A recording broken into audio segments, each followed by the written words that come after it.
शुभ संध्या सभी को। पिछली क्लास में हमने मध्य प्रदेश की जनजातियों की संवैधानिक स्थिति के बारे में पढ़ा था। तो आज की क्लास में हम पढ़ेंगे कि भील जनजाति का जो सामान्य परिचय वो क्या है, उनकी शारीरिक बनावट और सामाजिक संरचना कैसे होती है। जो शारीरिक बनावट की बात करें तो उनकी सबसे पहली बात चपटी नाक होगी, क्योंकि ये प्रोटो ऑस्ट्रेलाइड है। मैंने बताया था जो बाहर से आके रहने लगे प्रोटो ऑस्ट्रेलाइड जनजातीय समूह, तो उनकी नाक चपटी होती है।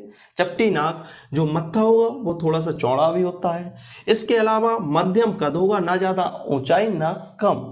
हष्ट पुष्ट शरीर होगा, क्योंकि यह मदिरा एवं मांस, जो कि कड़कनाथ मुर्गे का प्रमुख मांस होता है, उसका सेवन करते हैं। इस कारण से हष्ट पुष्ट शरीर होगा।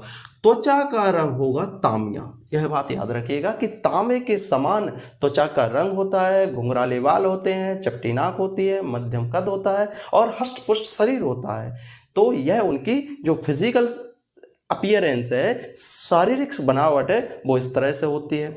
इसके बाद बात करते हैं इनकी सामाजिक संरचना की। तो सबसे बड़ी बात यह पितृसत्तात्मक समाज में निवास करते हैं। पितृसत्तात्मक समाज का अर्थ ये हुआ कि जहाँ घर का मुखिया घर के जो निर्णय लेते हैं वो किसके द्वारा लिए जाते हैं? पिता के द्वारा, अर्थात पुरुष वर्ग के द्वारा समाज के जो निर्णय लिए जाएंगे, परिवार के निर्णय लिए जाएंगे, उसे बोला जाएगा पितृसत्तात्मक समाज। जो इतिहासकालीन बात करें तो भारत की जो संस्कृति थी वो मातृ सत्तात्मक थी। मैंने बताया भी था, जब वैदिक काल बताया था, तो वैदिक काल में सभा और समिति दो राजा की पुत्रियां हुआ करती थी। सभा और समिति, जिन्हें निर्णय लेने का अधिकार था। तो धीमे धीमे कैसे हम देखते हैं कि जो महिलाओं की स्थिति है वो काफ़ी कुरीतियों के कारण बदतर होती जाती है। नहीं तो बहुत सारी जो विदुषियाँ हुई हैं, गार्गी, लोपा, ये कब हुई हैं? इतिहास में वैदिक कालीन विदुषियाँ हैं। लेकिन बाद में अनेक कुरीतियों के कारण इनकी स्थिति थोड़ी सी कमजोर पड़ गई थी। इसी कारण से जो समाज हो गया वो कैसा हो गया? पितृसत्तात्मक समाज।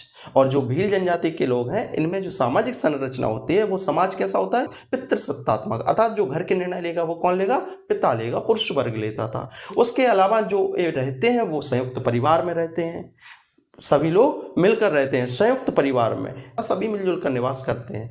ठीक है। इनके निवास स्थल को फाल्या कहा जाता है। जिस इलाके में, जिस क्षेत्र में निवास करते हैं उसे बोला जाता है फाल्या। स्पेशली जो छोटे गांव होते हैं उन्हें पाल कहा जाता है, और जो बड़े गांव होते हैं उन्हें कहा जाता है फाल्या। ठीक है। तो छोटे गांव को पाल कहा जाता है, बड़े गांव को फाल्या कहा जाता है। या हम कहें कि इनके जो निवास स्थल होता है, जिस क्षेत्र में निवास करते हैं, उसे बोला जाता है फाल्या। और जिन घरों में निवास करते हैं, जहां पर रहेंगे वहां पर घर भी निर्मित करेंगे, तो जिन घरों में रहते हैं उसे बोला जाता है कु। ये दोनों प्रश्न आ चुके हैं कि भील जनजाति के निवास स्थल को क्या कहा जाता है। दूसरी चीज, उनके निवास स्थल के अलावा जो घर होते हैं, मकान होते हैं, मकान तो नहीं कह सकते, उन्हें घर कहना चाहिए। तो घरों में जो निवास करते हैं उन्हें कहा जाता है कु। उन घरों को क्या कहा जाता है? कु। इनका जो प्रिय संबोधन है वो है मामा। आपने यदि बाहुबली मूवी देखी हो तो उसमें भी जनजातीय लोगों को प्रस्तुत किया गया है। तो भील जनजाति के लोगों को स्पेशली उसमें प्रस्तुत किया गया है। तो जो बाहुबली है, अमरेंद्र बाहुबली, वो अपने मामा अर्थात कटप्पा को जो संबोधन करता है वो क्या करता है? मामा। तो इनका जो प्रिय संबोधन है वो है मामा। और गांव का जो मुखिया होता है उसे बोला जाता है गमैती। मैंने बताया था कि एक उपजाति है जिसका नाम है कोटवार। कोटवार क्या करता है? गांव के जो प्रशासनिक कार्य होते हैं उनको देखभाल करता है कोटवार। जो प्रशासन कार्य होता है गांव का, वो किसके द्वारा किया जाता है? कोटवार उपजाति के द्वारा। तो जो गांव का मुखिया होता है, प्रधान, उसे कहा जाता है गमैती। ठीक है। गमैती, फाल्या, कु और मामा, ये चार शब्द विशेष रूप से आप याद रखेंगे। अब इनकी बात करें रहन सहन, आभूषण, खान पान की, तो किस तरह से क्या पहनते हैं, ये तो हो गई शारीरिक बनावट। अब शरीर को ढकने के लिए कौन से आभूषण, कौन से वस्त्र पहनते हैं, उनके पहनावा के बारे में बात करते हैं। जो पुरुष वर्ग होता है वो धोती, बंडी और सिर पर पगड़ी, चमकदार पगड़ी, धोती, बंडी तथा सिर पर चमकदार पगड़ी पहनता है। बांसुरी वादन, बांसुरी बजाने के यह शौकीन होते हैं जो पुरुष वर्ग होता है। क्योंकि अभी जब हम भगोरिया नृत्य के बारे में पढ़ेंगे तो देखेंगे कि जो पुरुष वर्ग होता है वो बांसुरी बजाता है उस पर्व के दौरान, उस त्यौहार के दौरान। जो प्रणय पर्व होता है भगोरिया नृत्य, उसमें पुरुष वर्ग के द्वारा जो नवयुवक होते हैं वो बांसुरी बजाते हैं। ठीक है। तो सिर पर चमकदार पगड़ी, बंडी जो कोट के ऊपर से पहनी जाती है, तो धोती, बंडी और सिर पर चमकदार पगड़ी, कानों में चांदी की जो बाली होती है उसको पहनते हैं, लड़कों की बात कर रहा हूँ, और हाथ में कड़ा। इस तरह से यह उनका फिजिकल अपीयरेंस होता है। तो धोती, बंडी, सिर पर पगड़ी, कानों में बाली चांदी की, जितने भी जनजातीय लोग हैं स्पेशली वो गिलट या चांदी की जो आभूषण होते हैं उनको पहनते हैं, ठीक है, सोने के नहीं पहनते हैं।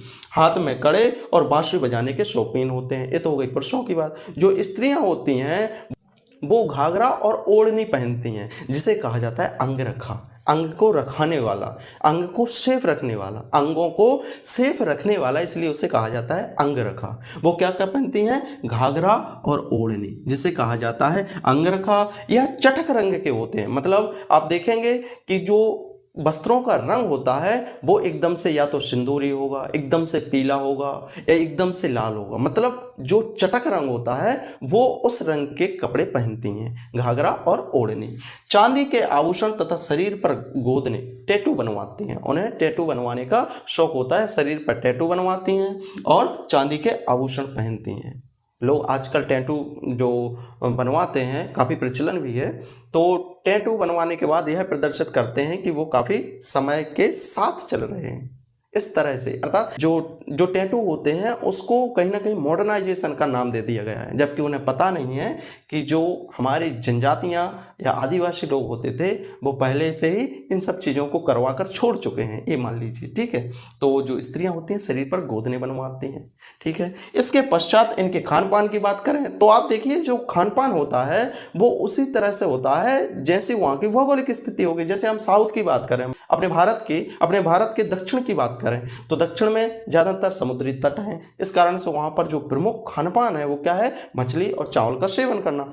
उसी तरह से जो झाबुआ वाला क्षेत्र है, झाबुआ है, अलीराजपुर है, इस वाले क्षेत्र में मक्का और ज्वार का या मोटे अनाज का उत्पादन बहुतायत में होता है। तो इसलिए वहाँ के लोग अर्थात भील जनजाति के लोग मक्का ज्वार की रोटी और जो पीने के लिए प्रयोग करते हैं सोमरस के रूप में, मदिरा के रूप में जिस चीज़ का सेवन करते हैं वो होती है ताड़ी। ताड़ के वृक्ष से ताड़ी निकाली जाती है और महुए से जो मदिरा बनाई जाती है, कच्ची दारू बोलते हैं, उसका सेवन किया जाता है, ठीक है। इसके अलावा बात करें कि जो इनका जो प्रमुख भोजन है मांस के रूप में, नॉन वेज में, वो है कड़कनाथ मुर्गे का मांस। मैंने बताया था जब जीआई टैग पढ़ाया था, जीआई टैग जियोग्राफिकल इंडिकेटर, तो उसमें बताया था कड़कनाथ मुर्गा काफ़ी फेमस है और प्रोटीन सर्वाधिक होता है। इसका जो रंग होगा वो काले कलर का होगा, अंडे भी लगभग काले ही होते हैं, और इसका जो रक्त होता है, इसका मांस होता है, दोनों का रंग काला होता है। सर्वाधिक प्रोटीन पाया जाता है, इसलिए जितने भी एथलेटिक्स हुए, क्रिकेटर्स हुए, ज़्यादातर कड़कनाथ मुर्गे के मांस का सेवन करते हैं। और इसके जीआई टैग को लेकर छत्तीसगढ़ और मध्य प्रदेश में विवाद भी हुआ। फिर बाद में कड़कनाथ मुर्गे को झाबुआ का ओरिजिन मान के इसे जीआई टैग दिया गया था, मैंने बताया था, है ना।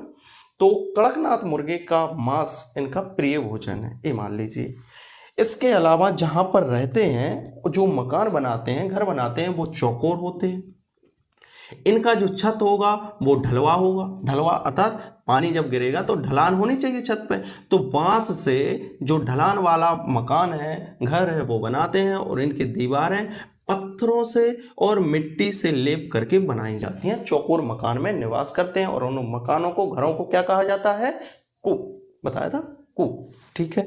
तो ये हो गए उनके बारे में सामाजिक रहन सहन, खान पान, पहनावा, निवास, शारीरिक संरचना के बारे में। जो अगली क्लास होगी उसमें हम पढ़ेंगे कि उनकी धार्मिक स्थिति या किन धर्मों को मानते हैं, उनके सांस्कृतिक पर्व, त्यौहार, तीज कौन कौन से हैं, और उसके पश्चात देखेंगे उनकी आर्थिक स्थिति, ठीक है। तो बने रहें, तब तक के लिए बहुत बहुत शुक्रिया।